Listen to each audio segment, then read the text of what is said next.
Kennt ihr das? Wenn ihr eigentlich nur wollt, ein System-Update machen und dann aus Versehen alles löscht.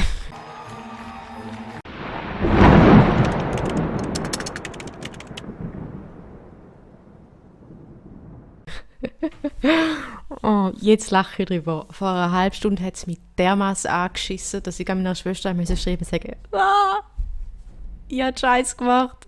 Was mache ich jetzt? Soll ich weitermachen? Soll ich aufhören? Was soll ich machen? Gut, sie hat mir dann zum guten Glück gesagt, mach weiter. Erklär es einfach und das machen wir jetzt. Wir fangen neu an, wir fangen besser an. Ich habe ein neues Mikrofon, ich habe eine neue Einstellung, ganz leicht neu eingesetzt. Machen wir es besser.